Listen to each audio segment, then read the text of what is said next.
just a little bit for Therapy and Beyond. The biggest thing in today is kind of the perfect day for that. So social responsibility. That is one of our core values, and it's really important for us to kind of pay it forward and help, just like we're doing. We've got so many people on today from so many different locations, and it's really to help all of us be better practitioners and learn more on how to help the kiddos that we serve every day. So this is one of my favorite quotes, is coming together is a beginning, keeping together is progress, and working together is success. And that's what we're doing right now. We're all going to work together, we're going to collaborate, and we are going to make a difference every day for our kids. So really kind of this is the table of contents, or our learning objectives that we're going to talk about today. This is really the meat and potatoes of what we're going to do today. So we are going to talk about how we break down social skills and how we understand social skills and really what it encompasses. Then we're going to talk about the developmental progression. So the developmental progression is really important, because if we can't analyze social skills if we really don't understand the developmental piece and why it's so important. And then we're also going to talk about creating social solutions. So how do we do that? How do we break that apart? What do we look at?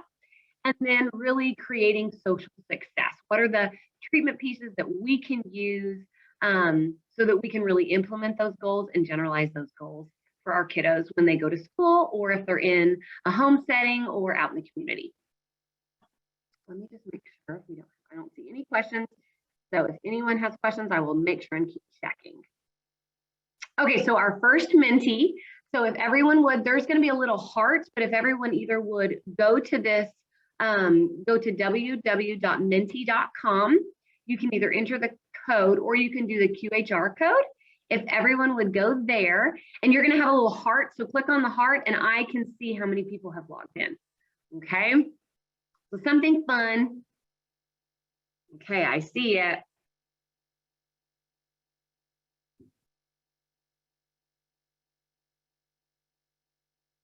Okay, I'm seeing everybody log in.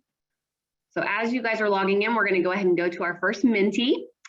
So again, I love friends, so this is kind of our theme, but I really want to be able to analyze kind of what everyone is struggling with in regards to social skills. So the first question is, have you had clients struggle with either communication in regards to social, emotions or social emotional control, play skills or building friendships, and inferencing and perspective taking? Okay. So far, emotions and social emotional control is winning, but that's the biggest struggle. Okay, play skills is building. So is communication. For me, it's all the above. I've had kids struggle in everything. It makes it really difficult. Okay, so emotion, social emotional control is one of the hardest ones. We'll wait just a couple more seconds.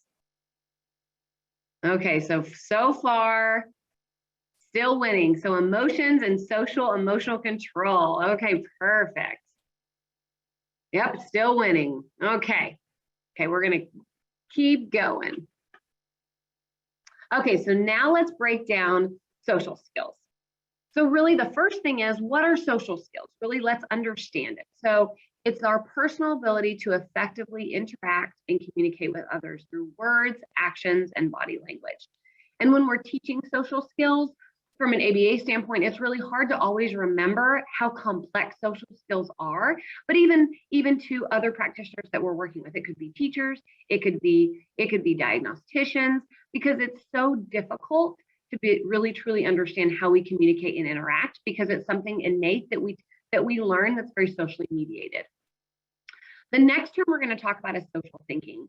When we talk about social thinking, it's something that we're going to broaden a little bit more, because when we talk about social skills, this is really the meat and potatoes of what we talk about as social thinking. So when we think of social thinking, it refers to a process we all go through in our minds as we try to make sense of our own thoughts and others' thoughts and feelings and intentions. So it's the way we process that. And if you primarily, most of us, if we're BCBAs, a lot of us I primarily work with individuals with autism or have an autism diagnosis. They may have other diagnoses, but it's primarily autism. The social thinking piece is what's most difficult because they have trouble understanding thoughts and feelings of someone else, but also processing their own thoughts and feelings. And they don't have to match, they don't have to be the same. And so that's sometimes also what's so difficult because we all process things in a different way. Okay, so really looking at a glance of social skills really through the ABA lens, because I think that's where, from a speech standpoint, from an OT standpoint, we all have different lenses that we look at, but also how it's evolved. So from a traditional ABA lens, we look at social skills and we look at it from a behavioral standpoint, and we only want to see behavior change. The most difficult thing about social skills is it's not always just about the behavior change because of how in-depth thinking that you have to look at for social skills. So we typically look at it and we teach social skills through behavioral methods.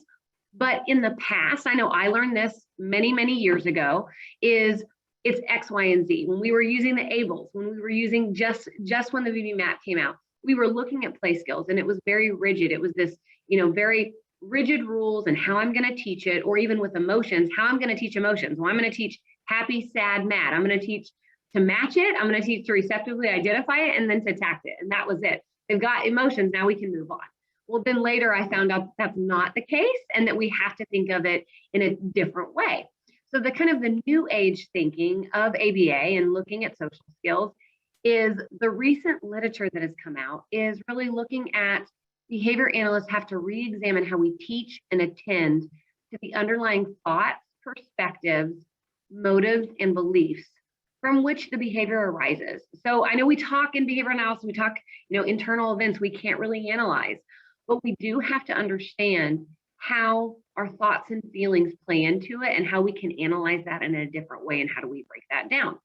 So when we teach social skills, we teach it and we capture the essence of that social communication. So we have to break it down and teach it in a completely different way than we've ever thought about before. So this is one of my favorite things. It's called the I Laugh model. If anyone has ever used social thinking curriculum by Michelle Garcia Winter, she's amazing. It's socialthinking.com. So if anybody's interested in going there, she is a speech language pathologist, but she has done some incredible work and great literature in regards to social thinking skills. And she came up with this model, the I Laugh model, and I use it to this day. I've used it for many years, and it breaks down social skills and social thinking in a different way, which is really, really important, especially when we're working with kids that either are moderate to higher functioning autism. So the first one is initiation. So what does initiation mean? It's really that communication. So the initiation of those language skills, the ability to ask for help, the ability to use language and communicate functionally and appropriately. So really that's the first step. And we all know that as behavior analysts, what's our main focus when we're working with kiddos when they first start ABA is, do they have a communication repertoire? Do they have a good system to communicate effectively? If they don't, that's going to be our main focus. Even when we're talking about social skills, that's still the main focus. So we always want to focus on the initiation, and then really how do we go from verbal to nonverbal communication and being able to understand all of those pieces that it entails. The next piece is listening.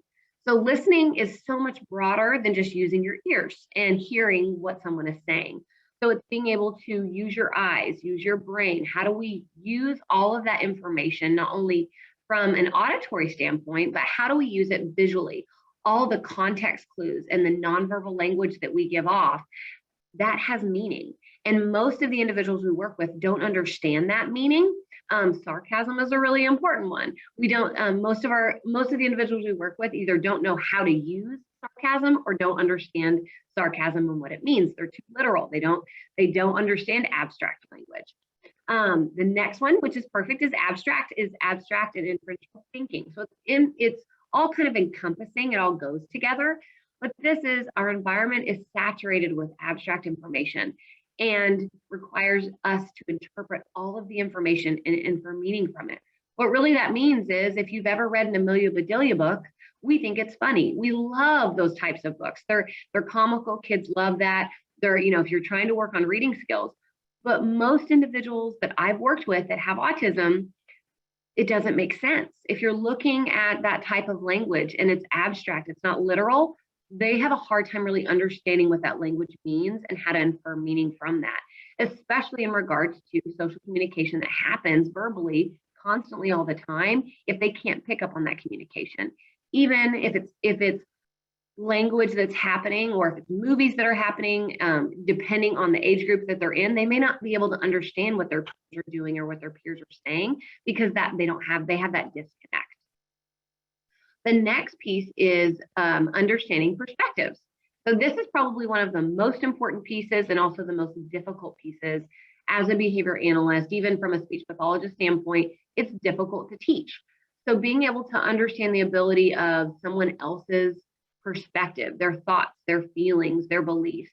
We have to sometimes get out of ourselves and remember how somebody else feels, how to walk in another person's shoes almost. Our kiddos typically have a really hard time with this. They don't understand thoughts and feelings of someone else. They can only understand how they feel and how they perceive the world. And that is totally okay. The biggest thing is, how do we teach them how to navigate the world that they may not understand? They don't have to change necessarily their perspective, but they do need to be able to understand and infer meaning from the world around them. So the next one is getting the big picture. So the ability to process and tie individual pieces of information into a greater concept. This is also really difficult.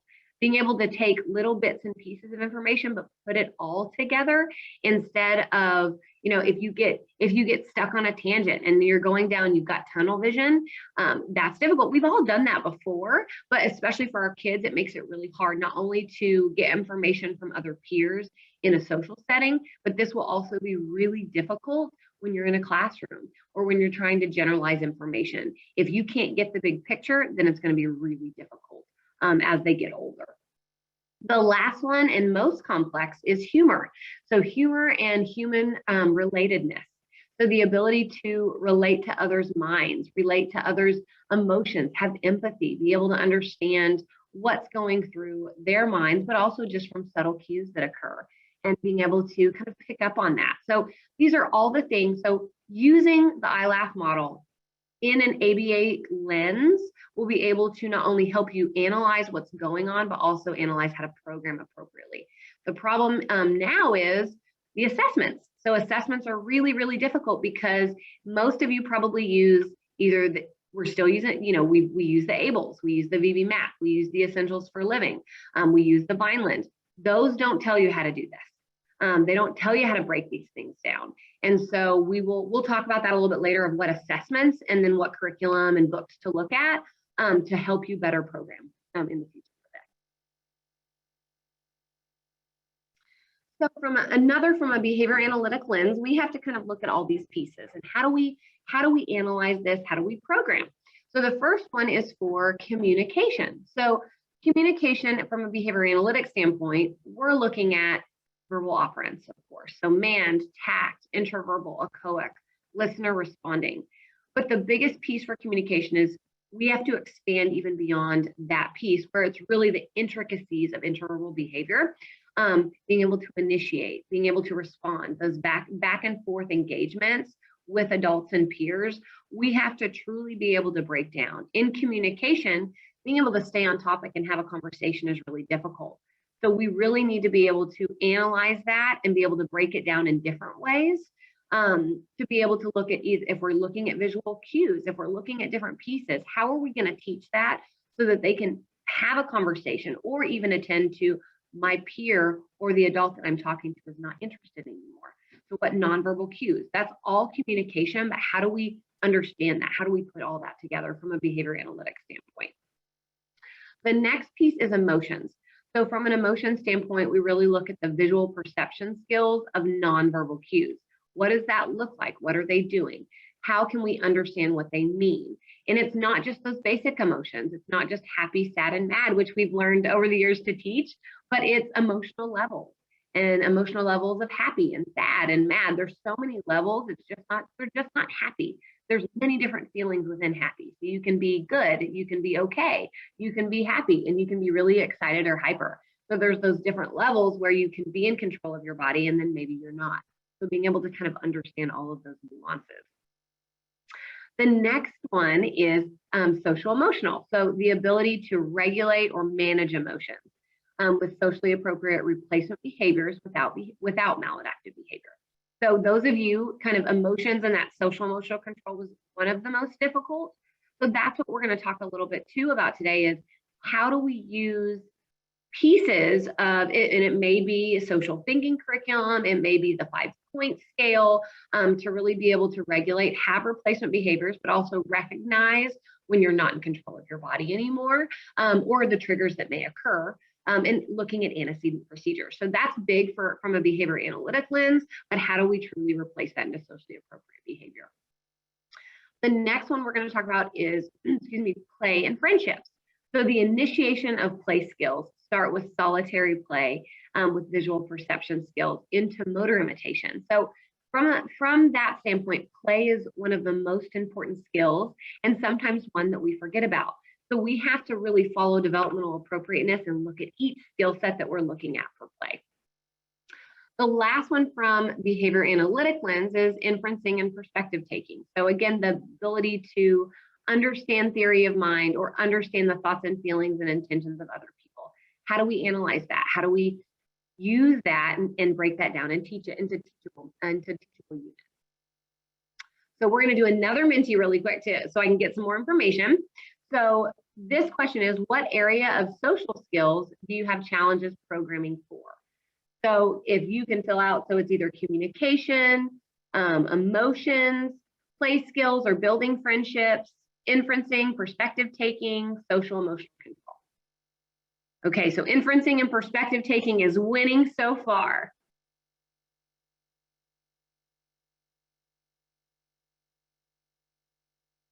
Okay, it's still number one.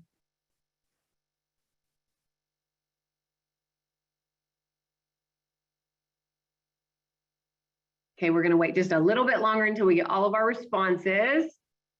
Okay, so inferencing and perspective taking still winning.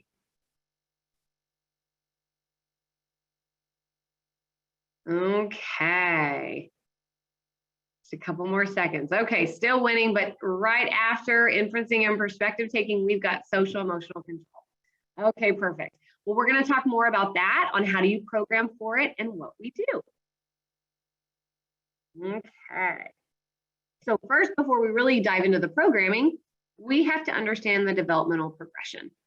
So when we're talking about the developmental progression, I broke it down into age groups from a school standpoint, just so that it makes it a little bit easier for everybody.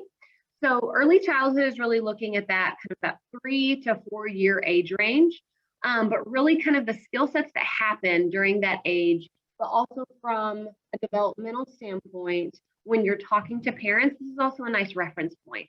So you can really see when you're doing a VB map or you're doing an Essentials for Living or you're doing the ABLES, really being able to reference the developmental norms also with our assessments. Nice kind of play with each other. So then we've got you focus on early childhood skills is really focusing on themselves. So it's building their parallel play skills. Associative play really starts to emerge. Associative play is really starting to build those objects, play with peers, not yet cooperative play, but it's very solitary. So you've got your basic play that's happening, and they're very good at it. So it's a little bit more sophisticated. The beginning of social skills or social rules is that turn taking. So really understanding early cognitive verbs. And so cognitive verbs is another social, kind of a social skill that we talk about and we teach a lot, where you can use it in really all of our verbal offerants. So you can receptively identify it, you can tact it, you can, use it as an intraverbal, but it's really those basic skills of purpose, accident, mean, rude. What do they mean? What's going to happen? And so this is, every kiddo is going to be different on if we're programming for it, but really being able to break that down. I know I've worked with a lot of kids as we're playing. If someone comes and knocks over their Legos, which is a typical thing that's going to happen in a preschool classroom or at that age range, they're going to get upset. They're going to either engage in maladaptive behavior or potentially maybe if it's crying, if it's flopping, they might also aggress or also have more property destruction that's already occurred. That's a typical thing that happens. But if it was an accident versus if it was on purpose, being able to understand, manage their emotions and understand that and inference that is very difficult. So we work on that. So that's a skill set that's really important, but is emerging in early childhood. So the basic expression means just the ability to understand those basic emotions, understand feelings, understand ideas. Really being able to know if someone's sad, if something happens and they're crying, if they don't feel good, or if they're super excited because it's their birthday. So really being able to understand those really basic emotions, but at that age, they're able to receptively identify it, they're able to tact it, and they're sometimes able to usually interverbally engage in a conversation about it, but it's very basic at that level. Language skills is the ability to talk, play talk to themselves, and noticeable increase in imagination. So talking to yourself is actually, and this is something we forget about. So usually scripting or kind of narrating what they're doing, that's a typical behavior that you should see at this age. So if they're following some of these developmental milestones, but they're 6 or 7, but if you do a VB math and this is where they fall, then you're okay, you're age appropriate. And so we don't want to miss those little foundational pieces. It's building, the brick and mortar. We're building the foundation, and then you can build it, because if we miss steps, then your foundation is going to break and it's going to fall. So those are all those pieces that are really kind of important that we have to look at and we have to task analyze. So the next kind of developmental milestone that we're going to look at, or grade level, is K through 2nd grade. So this is a big step up from age. So you're talking, starting at 5 or 6, all the way up to 2nd grade is 8 or 9. Really just depends on usually it's 8, but really on feelings. So huge jump. They can understand and describe feelings. They can be jealous. They can really start understanding kind of what's going on and their feelings associated with that, especially when it becomes with parents or with peers in the classroom. The social rules. So they know how to play. They like to play with others. They start to have friends. They start to initiate.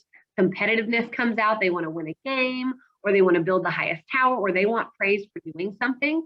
So this is something that typically and naturally occurs. You want to be good. You always want to win. The back and forth of the competitiveness can be difficult, but this is, again, it's part of development. So this does happen. And our kiddos are so splintered that it could happen in different stages. For basic expression. So basic expression is understanding actions and respect of others. This may be a little bit more difficult, but again, it just depends on those rule-bound expectations that they already have that we kind of need to understand.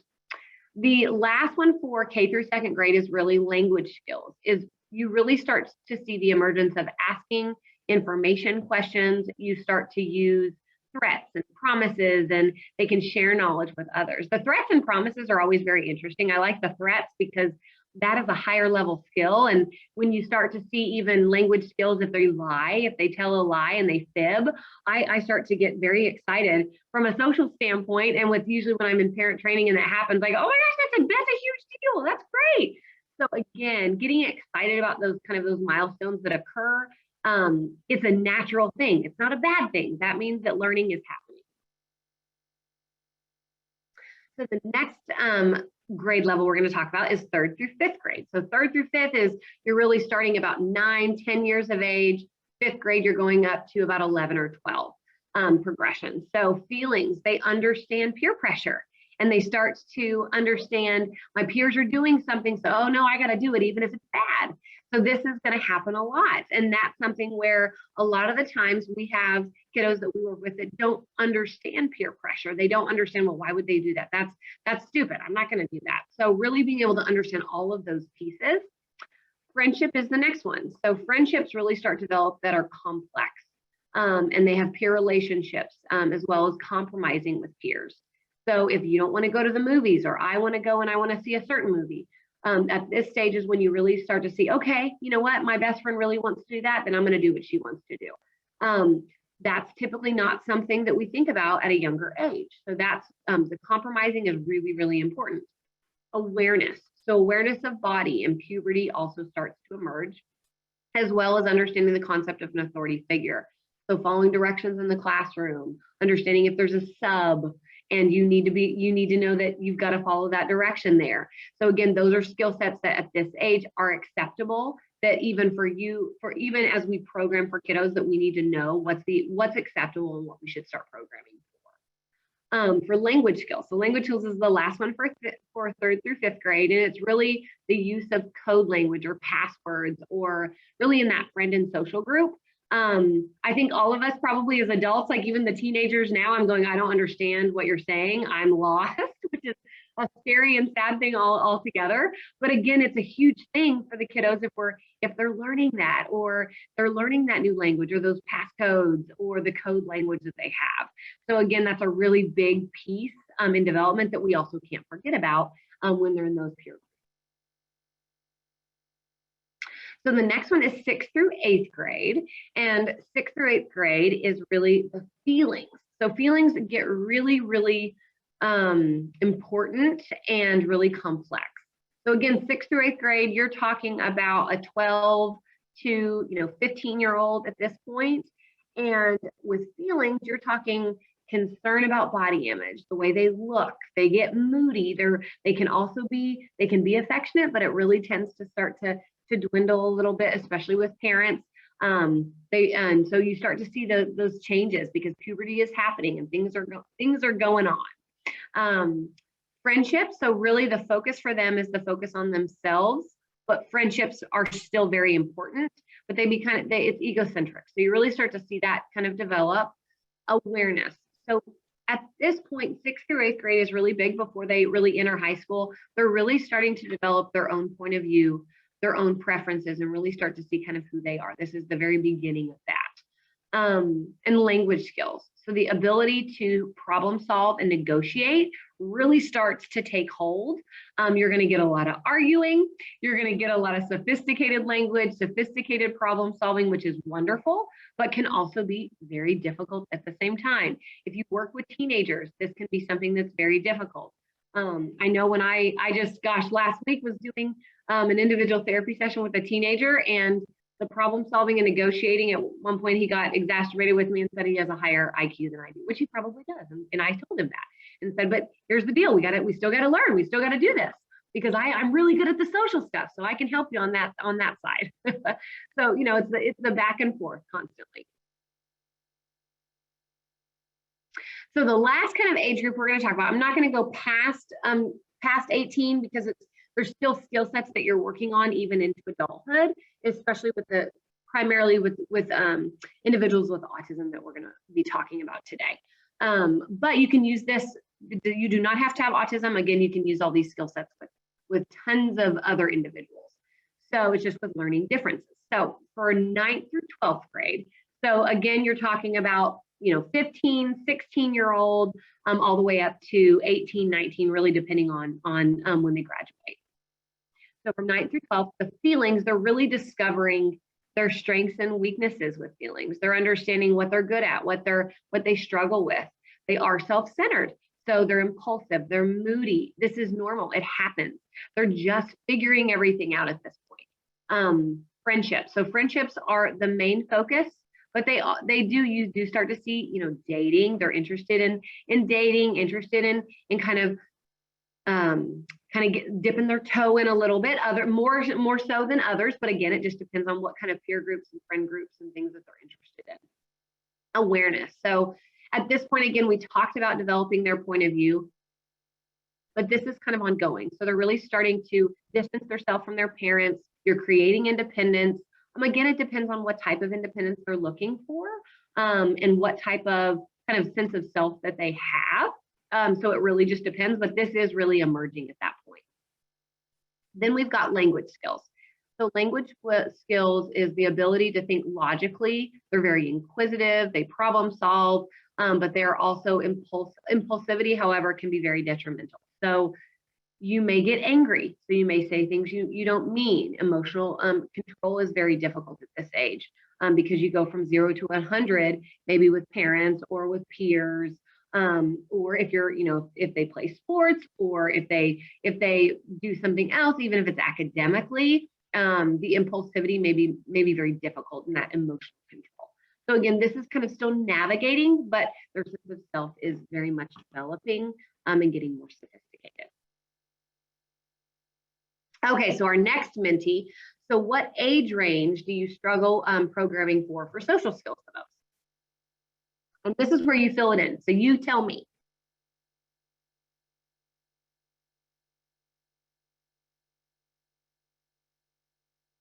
And so it can be all the above, it can be all ages, it can be early childhood, okay, middle school, okay, 12 to 18, 10 to 17, teens, okay. Okay, I'm seeing a lot of teenagers, high school.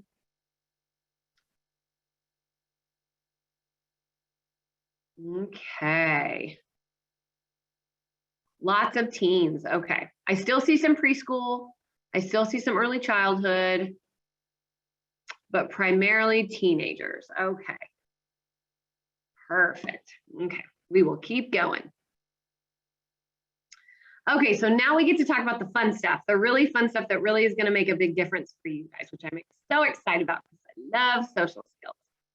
So when I think of social skills, these are the 4 principles that are really gonna help you as you're as you're programming and as you're teaching.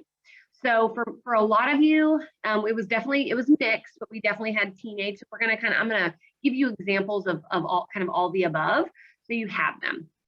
So the first principle is teach for independence. So prompting levels when you're teaching social skills are actually really, really important to think about. You want to make it natural, and you really want to lead into teaching in the natural environment. So an example that I will give you is, if you're, as far as ABA goes, we have to look at our history of ABA. So instead of teaching in a very much discrete trial kind of setting, and I say discrete trial loosely, I mean, if you're at the table and you're just talking about social skills, you always want to fade, but you also want to use prompts, but use different types of prompts when you're teaching social skills. So for example, I use a lot of visual cues. So I will draw pictures. So for example, when I'm teaching perspective taking and theory of mind, which I'll kind of jump to the next one and then we'll kind of bridge them together. So if you talk about what's your perspective, we have to make sure we don't overlook some prerequisite skills. So such as eye gaze localization and basic inferencing skills. So I'm going to put prompting levels and teaching for independence together with perspective taking. So when I'm teaching perspective taking, I always have to look at the hierarchy in the teaching. So when I'm teaching perspective taking skills, I want to look at, the first skill set that you have to have when it goes into perspective taking is, can they just follow my eye gaze? Can they follow it with a point? If I can't use a point, do I use a string? So again, my prompting is going to change, but it's not full physical prompts or gestural prompts, our basic prompting levels. It's I'm using a pointer, like the little red light, like the little lights that you have for cats. And then, but a string actually works great, because then you can actually elongate it and make it follow whatever you're looking at. And then they actually have to reference your eyes. And then I use a little pointer. So it's a pointer, and I put an arrow on it, and they actually have to follow and reference my eye gaze by telling me which direction, but you can't move your face. So it's little cues like that. And then I fade physical and partial physical and gestural prompts if they have to then actually localize the eye gaze when I'm telling them what direction they have to look. So again, my types of prompts are fading. Extra stimulus prompts are very, very helpful when you're teaching social skills. So with theory of mind, I start with the eye gaze localization. Then we go to something, there's a handbook, and we'll talk about it a little bit later, but it's called Teaching Children with Autism to Mind Read. Wonderful, wonderful book. There's a workbook, it's on Amazon, but there's a workbook portion, and for behavior analysts and as you're programming, it's very helpful because it's a step-by-step protocol, but you can use it in the natural environment. It also helps teach jokes. But the first piece is perspective taking and theory of mind of, if you see something, you learn about it. So it's talking about eye gaze, and it's talking about when you see it, you know, and when you don't see it, you don't know. So we use a lot of visual cues. I draw pictures. You don't have to be a perfect artist. So you can be great, or you don't have to be at all.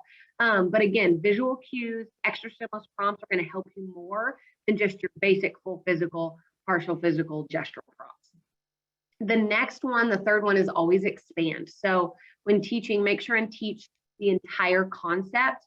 So emotions are a big one that, again, I've talked a little bit about, but don't just teach receptive, tact, and interverbal of mad, sad, and happy. You don't want to just use the same picture. So again, you want to vary the pictures. You want to have cartoons. You want to have real life pictures. You want to have video, because the biggest thing is we're all different. We all make different facial expressions when we're happy. There's tons of books now, even on social thinking, the social thinking website by Michelle Garcia Winner I was telling you about. She has workbooks that give you the kind of the nonverbal cues to look for. Your eyebrows are down, your eyes are big, there's a frown versus a smile, your shoulders are down. What's your body language doing? When I say expand, so one of the hardest skill sets for emotion that I typically do is I look up tons of Google image pictures, print them out, and then I black out the face, and they have to tell the emotion just based on the body language from the neck down, which is really difficult. But think about from our perspective, and then you go to the natural environment. Think about if someone's mad and they're going up the stairs, you can hear it. Oh, something's happening. What's going on? I better go check it out, right? So we have to focus on those types of things too, and not just that very concrete language or concrete information that typically we've taught in the past. So really expanding on that information, especially with emotions, especially with nonverbal cues, because that's going to go a long way. Really the last principle for teaching social skills is don't forget to play. Again, the play is so important, especially when I know these other skills are really for those into elementary all the way up into the teenage years. But then when we're talking about play skills, that's young, but we're going into those basic social skills. So when you're teaching play, make sure they have solitary play, make sure they have onlooker play and exploratory play and cause and effect and construction and pretend play and associative play and turn taking. So this is part of the presentation. That's actually, I put it in order so that you can see the progression of play. Typically from an ABA lens, I know that's what I learned is it was just parallel play and then turn taking. Like that's what I learned. It wasn't, I really didn't focus on the aspects of all of the play. And so I did several CEU events to really understand what play is and how, from a developmental standpoint, how can I program appropriately for it. So those are really the basic principles when you're looking at social skills to not forget so that it doesn't get too complicated. Okay, so higher level. So this goes more also into kind of those teenage, into kind of middle school and above. But when we're talking about perspective taking and theory of mind, it's being able to analyze those skills. So when you have someone that's younger, so theory of mind really starts to develop at age 4 and 5. That's really where it gets complex. But the most interesting thing is if you've ever seen babies, and this is, a typically developing infant into a toddler, where it really starts to emerge and begin is really interesting. So you start to see peekaboo is one of the first things that we do when we're playing with little babies. And that's one of the first skill sets into really perspective taking and theory of mind and that's the basic piece. But then you start to expand peekaboo and you've got the baby that thinks it's so funny to hide. And he thinks that nobody can see him, but maybe he's under the crib and it's totally plain as day, you can see him. But then it gets a little bit more sophisticated and he's hiding behind the curtains, but you can see his feet. And you're playing and you're having so much fun, but then it gets even more. He's 4 or 5, and then he really does hide. He hides in the cabinets, and you're like scared to death. You're never going to find him. He's lost. You can't find him or he gets stuck in a closet, right? So those are where it expands. But when you're talking, when you go to even more expansion into older, you're looking at thoughts and feelings. So the first thoughts and feelings is being able to reference what I remember. So when I talk about the teaching children with autism to mind read, that's going to expand into those basic levels of perspective taking skills, all the way up to your previous knowledge. So for example, if I'm at school and I'm in middle school and it's also an executive functioning, if I forget a backpack and I put my backpack up and it's in the room, but I go to recess and I come back, where's my backpack going to be? Who's the last person that saw it? What's my history that I have? I'm going to look where I left it. But if someone was in there, I never saw them, so I don't have that previous history. So it's also from that standpoint, we have to remember those things. It's the same thing with if we lose something at home and we put something away, but we didn't know that our mom put it away for us, or she did the laundry and put it upstairs. Because we have a lot of kids that will have possibly some severe maladaptive behavior because they don't know where something is, but they don't have the perspective taking and inferencing to understand that somebody else was involved in that big picture.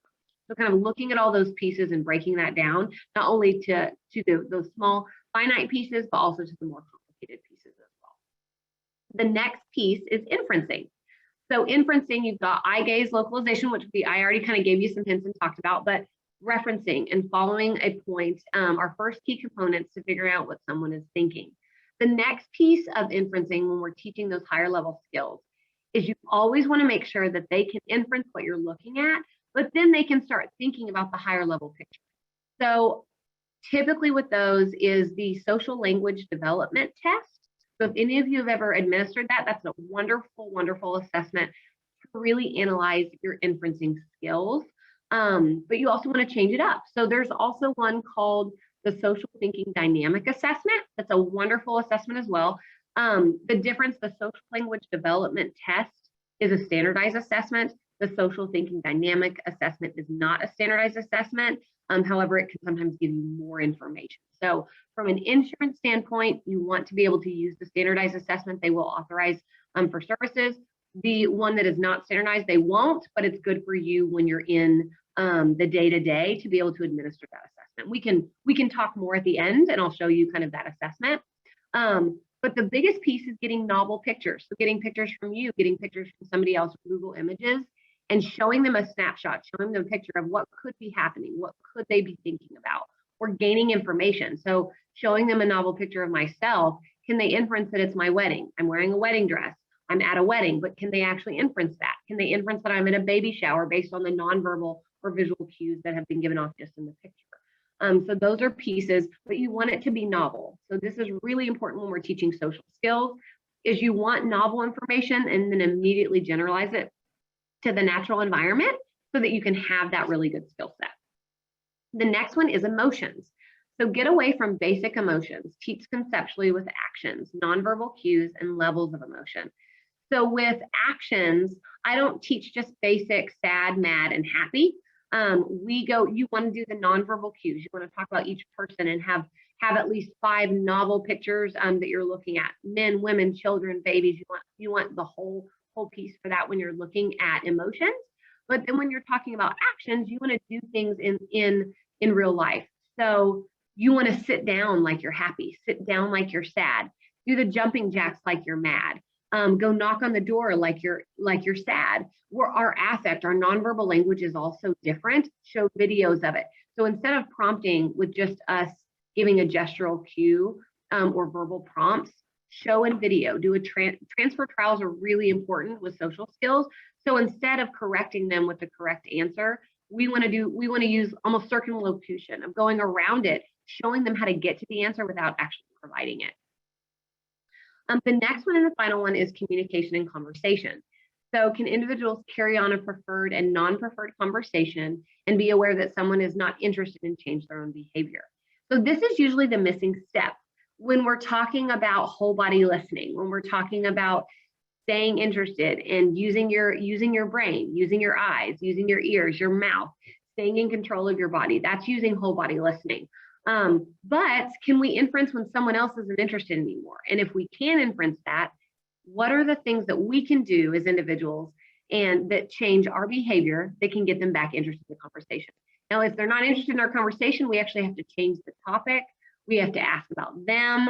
So that's a really difficult skill. Now, we can teach those skills in more of that discrete setting where we're writing it down, we're coming up with novel answers, but then we always have to generalize to the natural environment and actually go do that. So there's a lot of practice involved, and then you actually go practice the skill. Okay, so creating social success. So here's I think this might be our last mentee, but what social area do you want to learn more about? And this is, you can just fill it in for me and tell me more.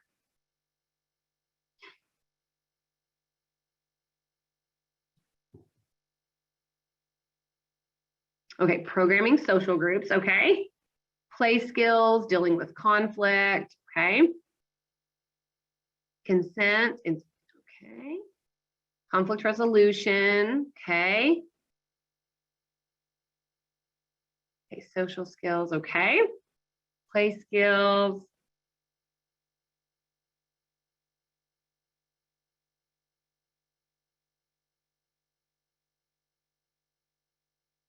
Okay, social groups, perfect.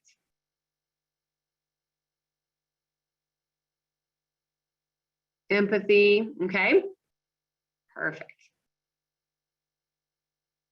Okay, so when we're kind of talking about this, we're going to talk about antecedent strategies and understanding the climate. And we'll talk a little bit about some of those, the peer groups, the conflict resolution. The first piece is using antecedent strategies. So when we make it simple and when we're looking at that, when we look at prompting levels or verbal priming when we're teaching social skills. So this is going to be really important. When we're talking about, especially if it's conflict resolution, if it's in a group setting with peers, I'm going to use a lot of antecedent strategies and verbal priming to really increase the support, not only of the RBTs, but of the kiddos that we're working with. So I'm going to be able to teach those skills. I'm going to write it on the board. I'm going to draw a picture of it and prime with antecedently, so that then you won't have an increase in maladaptive behavior and you also have a willing learner.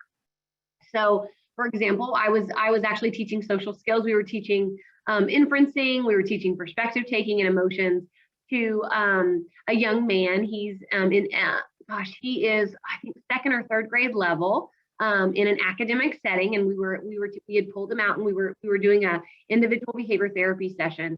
And this was not in a group, so this was a lot of conflict resolution. So he can engage in some pretty severe maladaptive behavior. He had engaged in it the day before for about an hour, and significant enough where the BCBA had to step in for the behavior technician and then also provide extra additional support. So significant enough. And in that setting, we were working on conflict resolution and antecedent strategies before he would go into maladaptive behavior. He did not like change. He's very rigid. He does not like transitions. And he also struggles with being able to understand theory of mind and perspective taking skills. Again, he's around 9 or 10. And so we were working on him, the ability to, I'm being empathetic. So I understand that you get frustrated. I understand that when we do things like that, it makes you upset, but I'm going to need you to use your calming strategies as we're doing this. So I would prime him. So antecedently, I would prime him and say, okay, I'm about to do something that you don't like, and I need you to use your coping strategies to be able to calm down as we teach this. And I actually just messed up his world. That's what we were doing that, but we were practicing it. So it's also being able to kind of use, not only from my speech background, from an ABA standpoint, because I'm using antecedent strategies, but then we're also talking about how he feels and what happens, kind of how his body ticks and how his body runs, also from kind of a cognitive behavioral standpoint as well. So kind of looking at all those aspects. The next one is really understanding the climate. So when teaching social skills, make sure and get a clear understanding of the peers you have available, vocabulary and interest of the age group, and the strengths and weaknesses of your patient. So you want to find the appropriate friend group. This really goes into social groups. So when you're when you want to build a social group, you want to make sure, and you can look at the diagnosis for ASD as far as the levels, or you also want to focus on the interest. So they have to, each peer, but when you're in middle school, when you're in high school, when you build your friend group, it's really because for the most part, either you do the same things or you're interested in the same thing. So when you're building those groups, it can only be 1 or 2. It can be 2 kiddos or 3 kiddos or 4. I wouldn't go beyond 4 or 5 because it makes the social interaction much more difficult unless you split out into groups. But you want to make sure they enjoy the same thing, because that's also how you build those relationships. Conversations will be easier. Off-task behavior will be easier, and they'll naturally be reinforced. And it's also socially mediated in a positive way, because you want to shape those behaviors. You want them, peer pressure is going to be important. You almost want to be able to shape that a little bit, where instead of you saying something, it's also their peer group and their friends. If they're younger, it can be a little bit different. So you can shape that a little bit more. But if they're in middle school into high school, it has to be something they're somewhat interested in, especially in a peer group. It cannot be something where it's completely, they don't have any of the same likes or anything, because it's not going to work. They're not going to be open to it. Some of my social groups that I have done, the only reason they show up is because the other peer is there and they like the peer. It has nothing to do about me. So, which is a good thing, right? It's socially mediated. but from a different standpoint from peers. The other piece is remembering vocabulary. So we don't want to teach from an age group of us, right? We don't want to teach always our vocabulary. We do have to understand the references and the social norms that are happening for the age group at the time.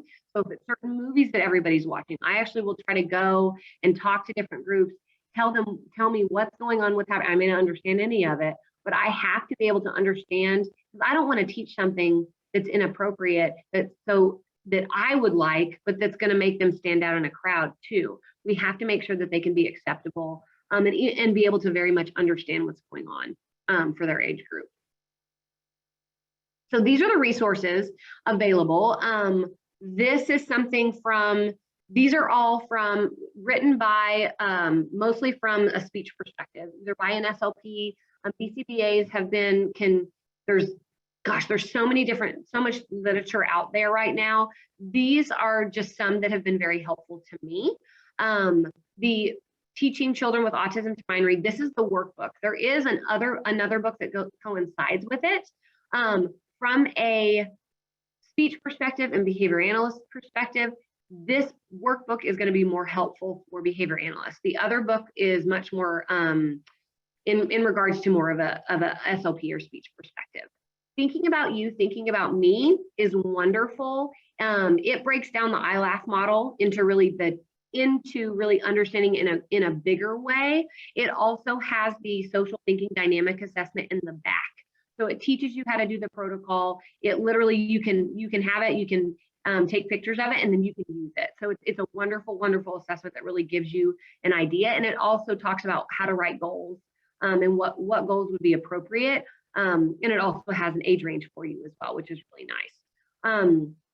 Why Teach Social Thinking and Think Social, which is a social thinking curriculum, goes beyond just basic social thinking and ILAF model. So it encompasses whole body listening, perspective taking, emotions, inferencing. So it's the whole piece, but it's everything broken down into goals and into sections. Now, I have used it. I think it's really helpful, but I task analyze it even more, because the individuals we work with, some can be very high functioning, but when you're looking at really building those social skills.